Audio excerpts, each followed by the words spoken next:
In case you need a refresher course, here are some points about the benefits of using compost in your garden. According to the UC Master Gardeners of Alameda County, improves soil structure, tilth, lightens heavy clay soils and adds structure to sandy soils, saves water, increases the water haul, ding capacity, reducing runoff and water usage, feeds plants and soil life, adds slow release nutrients and boosts beneficial microorganisms and earthworms, balances pH, helps to buffer and balance soil pH acidity/alkalinity, reduces needs, lowers the need for commercial soil conditioners and chemical fertilizers, protects plants, encourages healthy root structure, helps control erosion, and acts as a mulch to reduce weeds and moderate soil temperature. How to use compost. Ukinner recommendations as a soil amendment. Mix 1-4 inches of compost into the top 6-10 inches of soil before planting. For new beds, apply 3-4 inches of compost and turn into the soil. As top dressing/mulch, apply 1-3 inches around established plants, trees, and shrubs, keeping it away from the stems.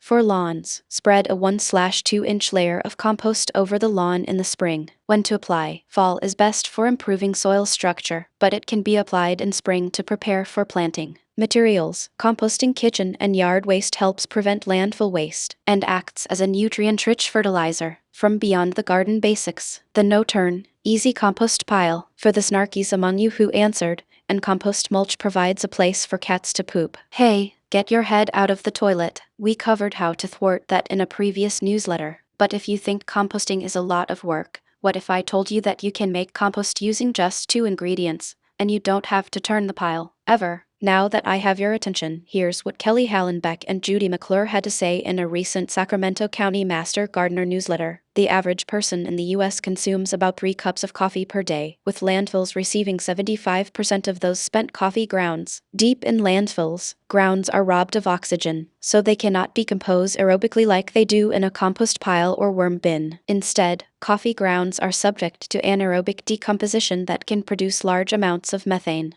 Methane is a greenhouse gas contributing to global warming, 25 times more potent than carbon dioxide. Composting with coffee grounds is easy if you remember they are high in nitrogen and considered green for compost purposes. Just add a good supply of carbon-rich material, like dried leaves and shredded paper. Too much nitrogen can cause the release of ammonium gas and cause foul odors. At the same time, too little nitrogen will slow down the decomposition process. Follow your routine of food scraps and grass clippings by mixing 1 to 2 volumes of browns dry, woody materials to 1 volume of greens moist, green materials, filters with grounds. Add water and turn the mixture to add air, or don't turn. Read today's podcast transcript interview further on in this newsletter or listen to it above with master gardener and composting expert Susan Muckey to find out the why and how. In 2022, the compost team experimented using only coffee grounds as the greens and dried leaves as the browns to see how the final product compares with traditional methods. Too many coffee grounds were added, resulting in the pile being too wet.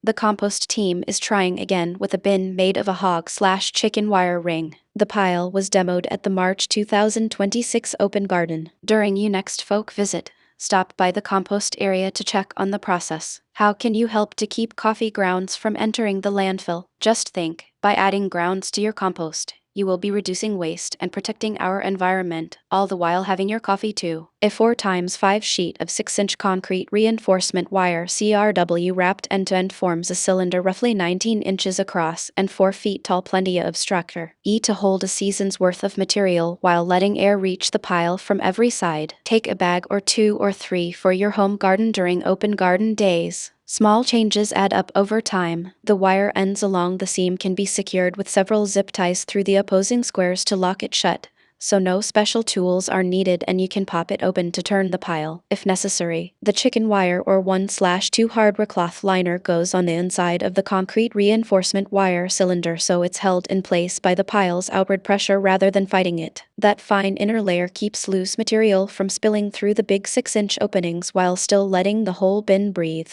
Inside, layers of browns, shredded leaves, and greens coffee grounds are alternated, a 3 or 5 gallon bucket of each at a time, until the bin is full. The 2-inch perforated pipe runs straight down the center of the bin, poking a few inches above the top of the pile and reaching all the way to the ground. Holes drilled in a staggered pattern along its full length to more easily water the middle of the pile with a garden hose. The holes also let oxygen drift into the middle of the heap, the spot that otherwise goes anaerobic and slows down the composting process. PVC, ABS, or even a length of corrugated drain pipe all work. Just drill 1/4-3/8 holes every couple of inches around the pipe and cap or screen the top so it doesn't fill with debris. We talk with Sacramento County Master Gardener and compost expert Susan Mucky. Farmer Fred, 000. Did you know the average person in the United States consumes about 3 cups of coffee per day? Problem is, landfills are receiving about 75% of those spent coffee grounds. And those coffee grounds are buried deep into landfills, and then the grounds are robbed of oxygen so they can't decompose. And what happens then? They become anaerobic and poof, they produce large amounts of methane. Methane is a greenhouse gas contributing to global warming, 25 times more potent than carbon dioxide. Did you know you could use those coffee grounds instead of sending it to a landfill? Put it in your compost pile. In fact, you could even make a compost pile using nothing but coffee grounds and leaves. Does that actually work? It just so happens they tested that here at the Fair Oaks Horticulture Center. We're here at a workday where the Sacramento County Master Gardeners are hard at work,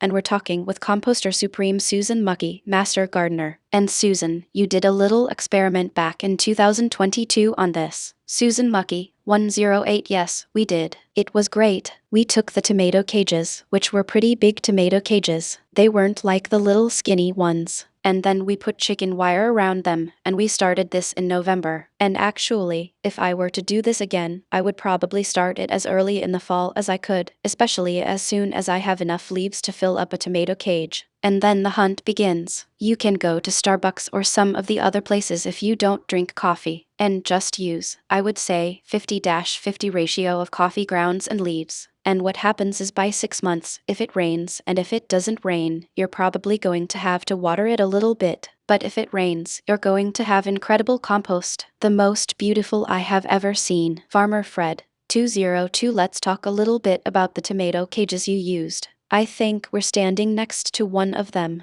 That was probably a prime candidate for that project. And this is made out of concrete reinforcement wire. And those sheets are usually 4x5 or thereabouts, maybe 4x6, and just formed into a circle. Sometimes they are secured by zip ties. Sometimes people will bend the prongs together to secure it. But it gets you a tomato cage, 6-inch mesh, that's about 5 feet tall and probably 2 feet wide. So that's the size you want. And then you would wrap the outside of this